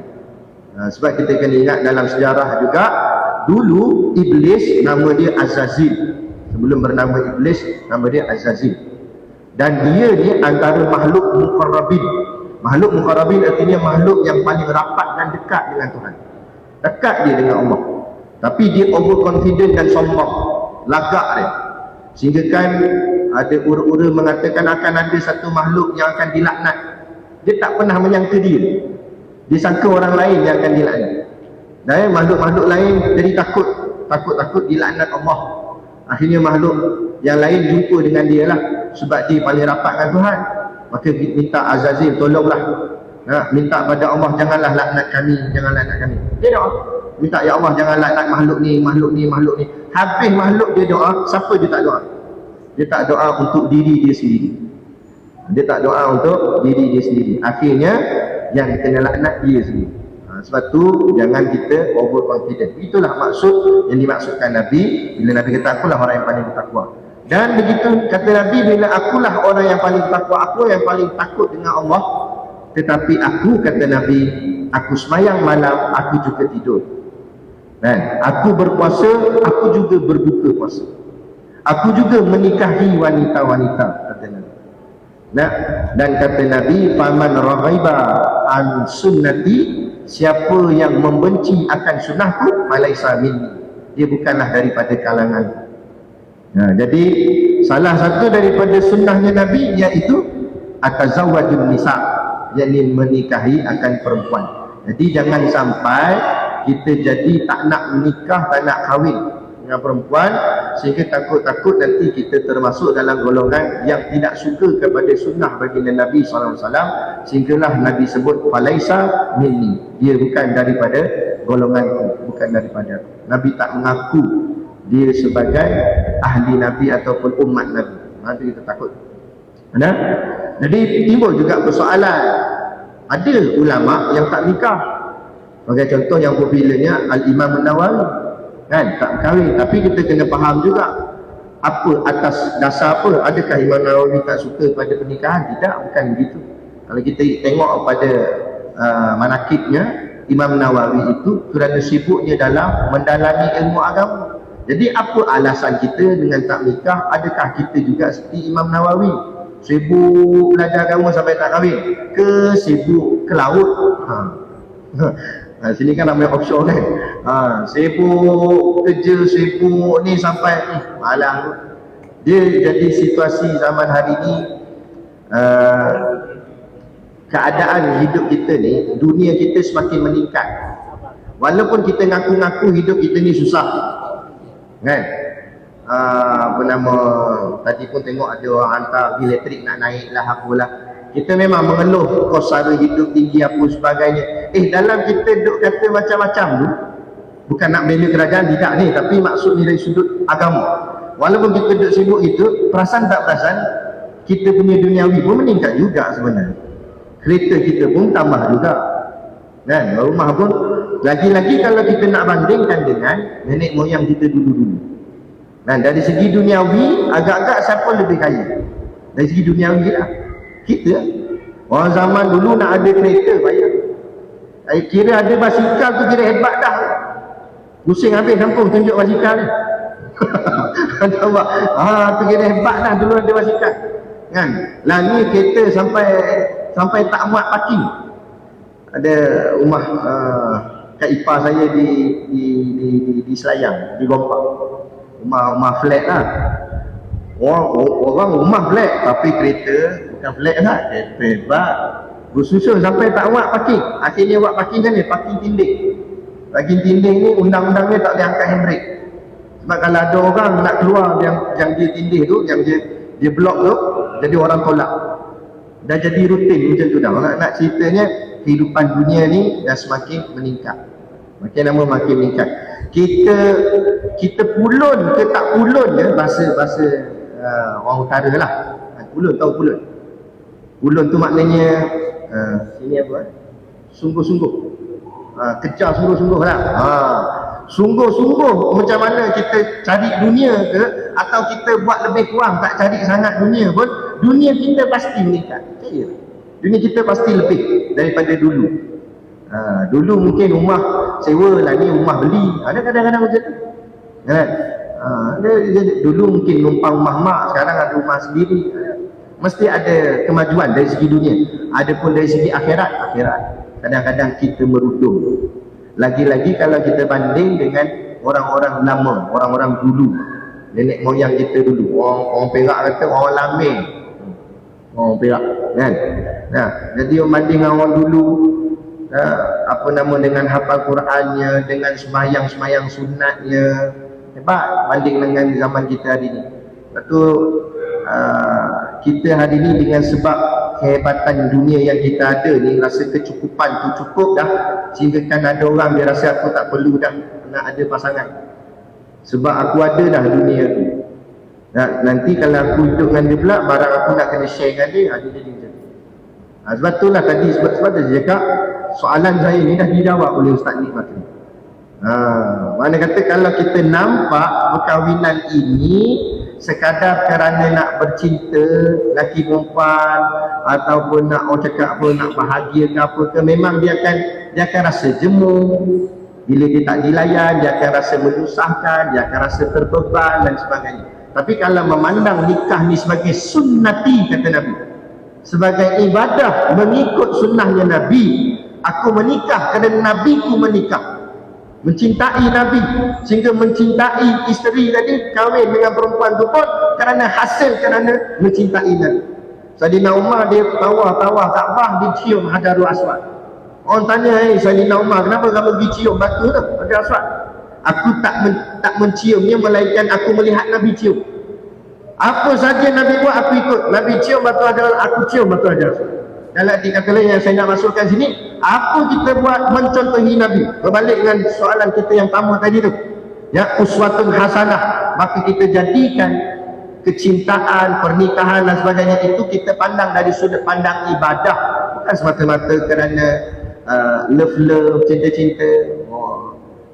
Ayat dia bawa-bawa Ustaz, lautan api sanggup kurenangi. Dia tahu tak lautan api tu, neraka jahanam, sanggup berenang kat neraka jahanam. Laut Cina Selatan tak sanggup dah. Mana? Tapi itulah orang cakap, Kalau belah KL banyak sembang aja ni. Gitulah. Cakap je, kan? Masa tengah belum cinta, belum berkahwin, belum nikah, kentut pun kata wangi. Tengah makan dating, apa tu? Bunyi apa tu? Oh sorry, I terkentut. Ya Allah, sedapnya bunyi. Nak buat ringtone rasa, kata. Yelah, masa tengah cinta sakan, kan? Orang kata sakan. Dah kahwin anak 3, try kentut tengok, kena terajar atas hati. Apa kentut tak hormat suami tu? Dia tendang dia bini, jatuh hati. Ni sebab tu kalau kita memandang kepada keseronokan, itu yang Ustaz Nik sebut tadi, bercintanya berkahwin itu bukan lagi kerana Allah tapi kerana hawa nafsu. Kadang-kadang dia nak cari body yang perfect, kan, mengikut taste. Ni yang kadang-kadang, kenapa tak nikah lagi? Tak ada taste saya lah, macam dia hebat nak. Itu kan persoalannya. Itu persoalannya, biarlah pandang dari sudut ibadah. Dan jam pun dah makin gitu, kepala pun makin sengit aja saya tengok tu. Jadi kita bawa satu hadis, Nabi kata tazawwajul wadu dan walud. Nabi satu peristiwa, ada seorang sahabat dia datang jumpa Nabi. Inilah amalan orang pondok. Apa-apa pun kalau kita nak buat sesuatu, kita rujuk alim ulama. Sebenarnya ni bukan orang pondok je, sebenarnya inilah amalan nenek moyang kita dulu-dulu. Orang kita dulu-dulu apa-apa pun tanya ulama, apa-apa pun tanya tok guru. Zaman dulu kalau nak menikah anak, nak pilih tarikh mana sesuai, tanya tok guru. Kalau di Labuan ni, tadi tanya kawan-kawan yang terkenal zaman dulu, Tuan Guru Syarif Kedah, sangat terkenal dulu. Sampai ada sahabat kata zaman dulu hampir setiap rumah ada letak gambar dia, kerana memuliakan dia, bukan taksub tapi memuliakan, sebab mungkin dia banyak mendidik orang-orang Labuan dengan agama. Memang zaman dulu macam tu, apa-apa tanya ulama, apa-apa tanya tok guru. Tok guru, saya nak nikah anak, tarikh mana sesuai. Tok guru alim, dia baca ilmu falak, mana masa sesuai, mana masa berkat, hari yang berkat. Dengan keberkatan hari itu insya-Allah keluarga bahagia. Lepas tu kita tengok nenek moyang kita dulu-dulu menikah kahwin kekal sampai ke tua, sampai umur 1 lebih pun ada kadang. Ada tak ada pisah apa, gaduh sikit-sikit tu biasalah, kan? Tapi boleh maintain anak sampai 12 orang.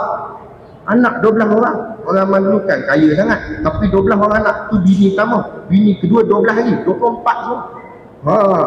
Betul lah cerita kalau balik kampung kan, mak kata ni saudara, ni apa, kamu punya saudara ni, bini atuk kamu nombor 2. Pening kita. Belah mana lah ni, orang mana nak cerita tu, bahagia. Orang dulu tu sebab kerana dia pandang dari sudut agama. Ni nilai agama. Walaupun kita tak reti, kan, tanya kepada ahli agama. Orang dulu macam tu. Jadi rupanya benda ni bukan dibuat-buat, tapi ada hadis. Dalam satu hadis Nabi, ada seorang sahabat tanya kat Nabi, dia nak nikah. Dia tanya Nabi, ya Rasulullah, aku ada jumpa satu orang perempuan, dan perempuan ni dari segi keturunannya baik, dan dia cantik, keturunan baik, tetapi masalahnya dia mandul. Keluarganya tu pun macam itulah, dia dapat tahu bahawa orang yang bakal dia nak nikah tu mandul. Maka tanya ke Nabi, Nabi jawab apa? Jangan. Kan? Kali kedua dia tanya lagi, Nabi kata jangan. Kali ketiga dia tanya lagi, Nabi kata jangan. Kemudian Nabi kata tazawwajul wadu dan walud. Kamu menikahlah dengan perempuan yang penyayang lagi subur, kata Nabi. Perempuan yang penyayang lagi subur. Yang subur ni maksud, kata ulama, kata guru kami, Tuan Guru Siddiq Noh, dia kata kalau nak nikah afdal, bukanlah wajib tapi afdal, kita tengok keluarga dia jenis banyak adik-beradik tak. Kalau keluarga dia banyak adik-beradik, itu menunjukkan nasab dia punya keturunan tu, keturunan jenis banyak anak. Jenis subur lah. Jenis subur. Isteri saya, adik-beradik dia 11 orang. Tu. Jadi kita tengok ni panduan agama ni lengkap, sampai bab tu pun dia ajar. Itu Nabi ajar. Kata keturunan yang banyak keturunan. Kata. Kerana kata Nabi, fa inni mukathirun bikumul umam.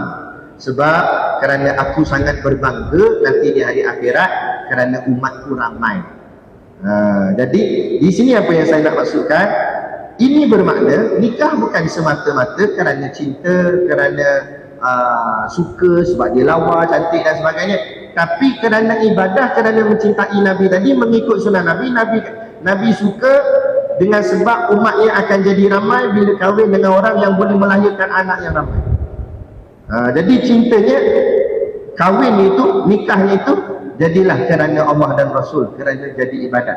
Bila buat kerana Allah dan Rasul, ingat tadi Ustaz Nik Makri sebut dah, kebahagiaan, ketenangan dan semuanya itu datang daripada siapa pemiliknya, adalah Allah. Jadi kalau sudah awal lagi kita menikah kahwin itu kerana Allah dan Rasul, pastilah Allah yang akan menurunkan kebahagiaan, ketenangannya. Tapi kalau kita mengharapkan kebahagiaan daripada makhluknya tadi dulu, suaminya atau pasangannya tadi, dia belum tentu dia boleh memberikan kebahagiaan, sebab kadang-kadang dia sendiri pun tak bahagia. Jadi macam mana dia nak beri kebahagiaan? Jadi bila kita buat kerana Allah, pasti bahagia itu akan dilimpahkan Allah ke atas keluarga kita. Barulah keluarga itu bahagia dan tenang. Jadi ni apa nama, kata guru kami Syekh Nuruddin Al-Banjari, dia kata tak apa, walaupun mungkin dalam ramai-ramai anak-anak kita tu tak semualah jadi, walaupun kadang-kadang kita hantar dah ngaji pondok, ngaji tahfiz, tapi balik-balik diangkat juga tayar depan tu kan. Kadang-kadang memang tak jadi, tak apa, tapi paling-paling tidak kita telah melahirkan anak-anak orang Islam, sehingga kan Nabi akan bangga kerana umatnya ramai. Itu kita. Tapi kalau setengah fahaman orang-orang yang bukan Islam, dia takut anak ramai, nanti nak bayar yuran sekolah banyak, nak bagi makan lagi. Betul, sampai mereka ni, kau faham mereka, diorang lah, mereka, ini mereka kan, mereka ni sampai had kan, kadang-kadang nak anak satu je, nak anak dua je kan. Kita suruh anak ramai kan. Tapi Ustaz dah tak boleh lah Ustaz, dia kata. Kenapa? Habis dah, dia kata. Dia 3 orang, tak apalah, cari cawangan baru.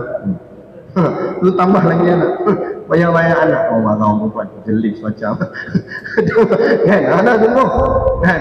Tu guru saya 4 isterinya, tu guru saya. Tu guru saya 4 orang isteri. Anak dia hampir 30 lebih anak kan. Sampai kan, ni dia sendiri cerita kat saya, dia tengah telaah kitab kat rumah Ustaz, dia tengah telaah kitab, budak-budak ni main. Dia isteri yang pertama tu, anak-anak dia dah besar, bayi-bayi saya. Yang isteri pertama. Yang lain-lain, isteri kedua, isteri ketiga, anak dia banyak kecil. Jadi bila anak yang dah besar ni, dia dah ada anak, jadi ada cucu lah. Dan cucu sebaya dengan anak ni, anak isteri nombor 2, nombor 3. Jadi dia tengah telaah kitab, budak-budak ni main bising. Dia pun tegur, jangan bising-bising ni, Tok Wan nak baca kitab ni. Lepas tu isteri tegur, Tok Wan apa, tu anak kata. Tegur saya, buang bunga dah tapi anak kecil ni kan. Lepas tu dia pergi kedai makan, waiter tu tanya, pakcik nak makan, nak order apa, makan apa? Apalah. Sampai kat isteri dia, akak nak makan apa? Tegur dia, aku panggil pakcik, dia panggil akak ya. Itu nak cerita hebat guru kan. Itu kata 4 orang isteri. Lepas tu bila saya pergi mana-mana, kadang jumpa kawan-kawan asatizah yang lain, dia kata, Ustaz tak habis mengaji lagi dengan Tok Guru Ustaz ni. Mana pula tak mengaji habis apa lagi? Mengaji 4 pula. Saya ingatkan 4 mazhab. 4 mazhab ke? Bukan, 4 bini kata. Kata ngaji dah tapi nak amal payah kata. Aduh, berani cakap dia tak ikut kan. Ustaz tak cakap. Tu kata. Tadi makna kata orang perempuan janganlah marah, tapi ini memang Nabi berbangga dengan sebab anaknya ramai. Ada seorang tok guru tu di Pahang ke Terengganu, tok guru saya cerita lah. Kawan dia, tok guru, dia isteri 4 orang tak, anak dia 60 orang.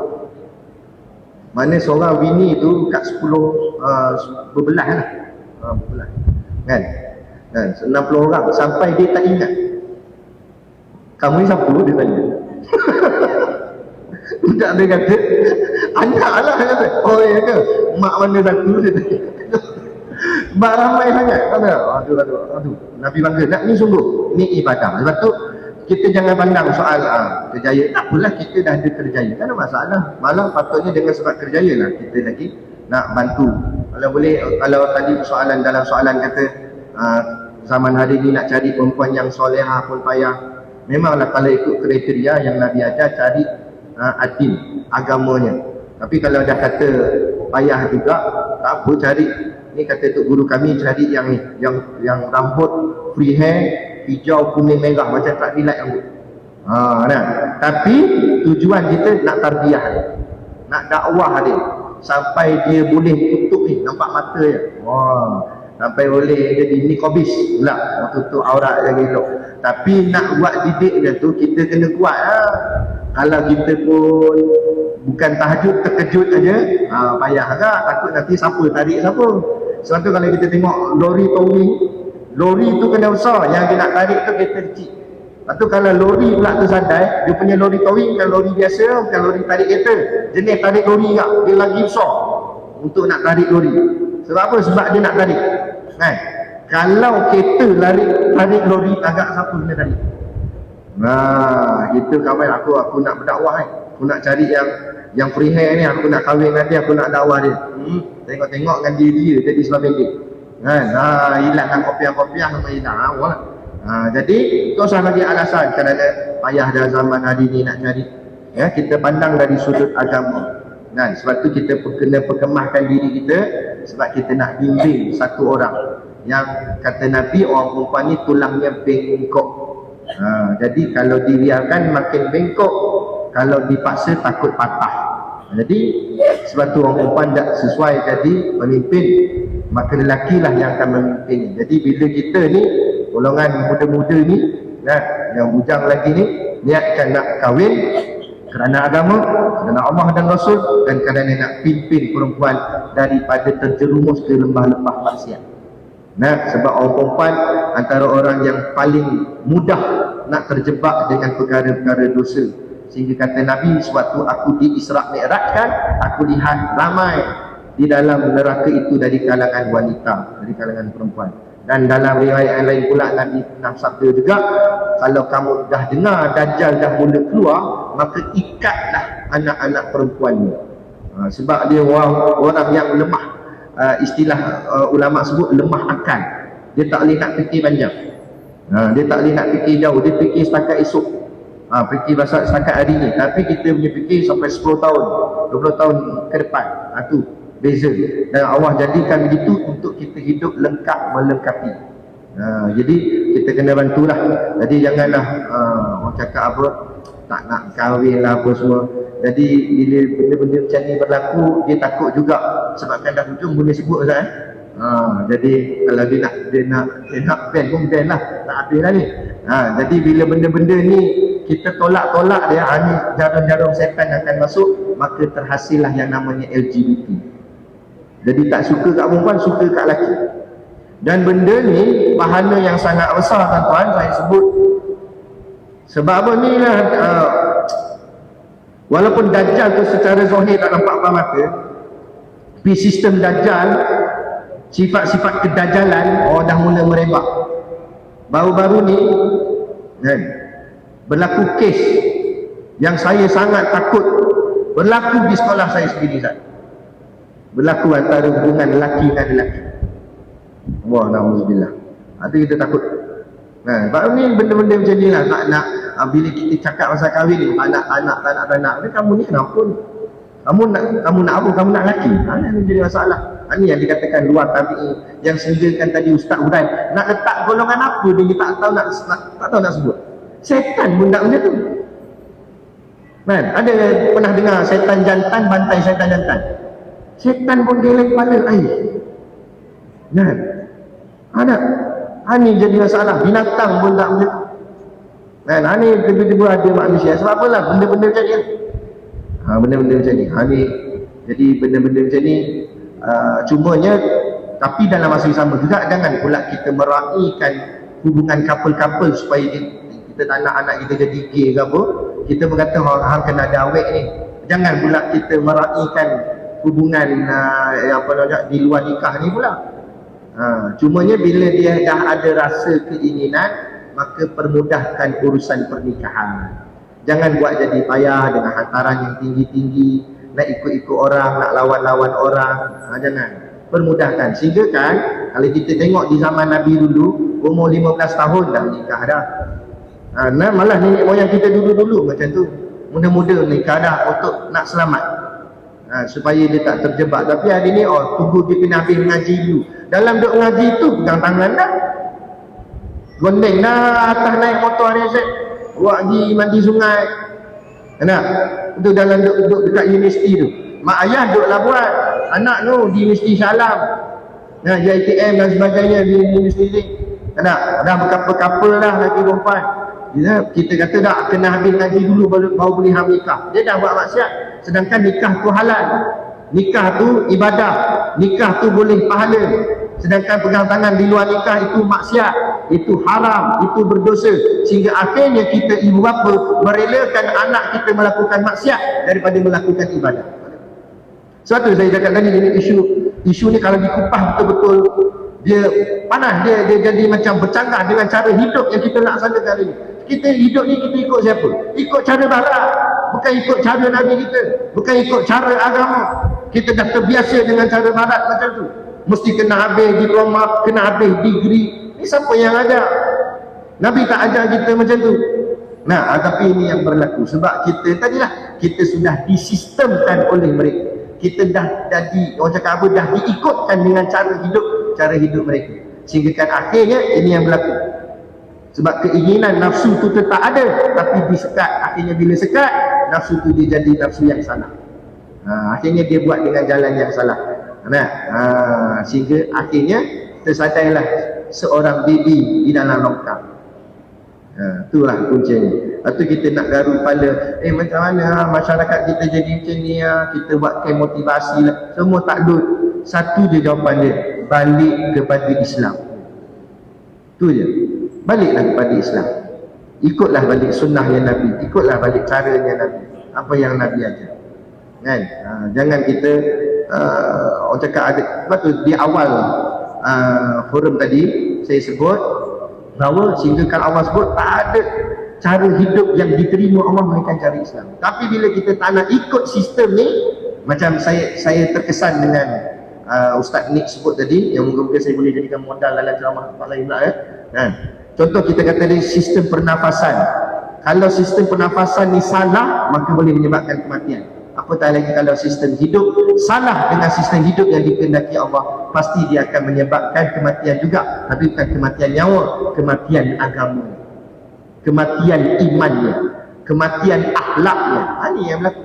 Sebab jalan kita ikut tu jalan tak betul, ikut jalan yang salah. Bila jalan salah, destinasi tidak akan sampai. Sama ada dia jalan laju ke jalan pelan je, tak akan sampai. Sebab simpang diambil tu dah salah. Ada tu kita nak betulkan balik jalan, ikut balik kembali pada cara Islam, jalan Islam, insya-Allah kita selamat. Nahnu qaumun a'azzallahu bil Islam. Kita dimuliakan dengan Allah dengan sebab kita bersama dengan Islam. Mana akasnya, kalau kita tak bersama dengan Islam, pasti kita akan dihina oleh Allah. Jadilah hari ini bangsa kita terlihat terhina kerana kita dah, orang cakap apa, semakin jauh dengan cara hidup Islam yang diajar oleh baginda Nabi kita Nabi Muhammad sallallahu alaihi wasallam. Moga-moga sedikit sebanyak menjawab persoalan tadi, insya-Allah. Wallahu a'lam.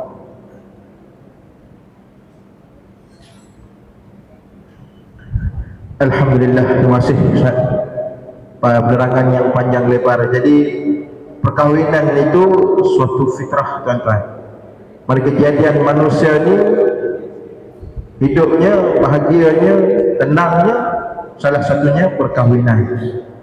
Jadi yang belum kahwin tu, bolehlah persiapkan diri pada ibu bapa sebagaimana Ustaz sebut tadi, permudahkan. InsyaAllah jodoh pilihlah yang kita kata sayang kerana Allah. Bukan kita sayang sebab cantik semata-mata dan sebagainya. cari kerana Allah Subhanahu Wa Taala. Dan moga-moga apa yang kedua-dua ahli panel kita bagi pada kita pada malam ini tuan-tuan, saya rasa suatu mutiara ilmu yang begitu besar dalam kehidupan kita, dalam melayari bahtera rumah tangga, dan yang akan masuk ke alam ini, dan yang mungkin akan mengakhirinya dengan mati, Ustaz, bukan perceraian. Jadi kita hidup berpasangan kita atas muka bumi, dan insya-Allah pasangan itu jugalah kita akan bawa ke syurga nanti, insya-Allah. Jadi tuan-tuan, semoga tajuk yang kita bawa pada hari ini, agama itu sebagai tunjang kehidupan dalam rumah tangga ini, memberikan manfaat yang terbaiklah kita kira di hujung tahun 2023 ini. Mudah-mudahan kita melangkah ke 2024, insya-Allah keluarga kita lebih jadi keluarga yang disayangi dan dirahmati oleh Allah Subhanahu Wa Taala. Keluarga kita bahagia, maka masyarakat kita akan bahagia. Bila masyarakat kita bahagia, negara kita pun aman, tentera dan bahagia. Dan inilah yang kita nak. Mudah-mudahan dengan sedikit perkongsian ataupun ilmu yang disampaikan oleh Ustaz pada malam ini menjadi ibrah ataupun peringatan, menjadi sempadan kepada kita. Sebelum ni kita mungkin dah suami yang baik, isteri yang salihah, tapi dengan adanya program pada malam ni kita tambah baik lagi, kita tambah salih dan salihahnya, dan bukan sekadar kita tuan-tuan, anak-anak kita yang akan mewarisi kehidupan kita ini, agama kita sehingga ke seterusnya, insya-Allah. Jadi sepatutnya saya minta Ustaz gulung, tapi rasa nak gulung pun 9.30 dah. Kalau ikut pengajian tadi masjid dia kata 2 jam. Kalau boleh lah, kalau 2 jam tu nak gulung, tapi rasanya nampak macam dah nak bergulung semua dah. Sebab labuan ni pukul 9 ni dia waktu tidur lah kan. Jadi saya sedang mewakili semua ahli jawatan kuasa, barisan pengelola dan juga bekerjasama melaksanakan program kita pada malam ini. Sekali lagi berterima kasih yang sangat banyak kepada kedua-dua ahli panel kita, pihak Jabatan Agama Islam khususnya PPZ, dan juga NGO-NGO, dan tidak lupa juga tuan rumah kita pada malam ini, Masjid Sultan Muhammad Kelima. Semoga apa yang kita usahakan pada malam ini tuan-tuan mendapat rahmat dan redha Allah Subhanahu Wa Taala, insya-Allah. Jadi seterusnya kita akan solat Isyak. Memandangkan masa kita lama duduk ni, kita nak perbaharui air semayang ke terus semayang? Nak ambil semayang dulu? Nak semayang dulu? Ke Bilal dah tunggu dah? Air semayang dulu? Perbaharui semayang dulu? 2 minit? Imam nak balik. Jadi insyaAllah kita terus semayang. Jadi siapa yang nak perbaharui bolehlah pelan-pelan bergerak. Jadi sekali lagi saya terima kasih kepada semua dan mohon maaf di atas segala kekhilafan. Ya, cenderung hati. Dia cenderung hati sebelum daripada masjid. Daripada masjid pada saat. Okey. Sebelum kita tutup majlis kita ataupun forum kita, saya persilakan pihak masjid dengan menjemput Al-Fadhil Ustaz Sazali Ridauddin bin Syafuddin wakili Jawi Labuan, dengan diiringi Al-Fadhil Ustaz Syafi'i Dulani bagi menyampaikan sedikit cenderung hati kenangan kepada panel kita. Silakan Ustaz.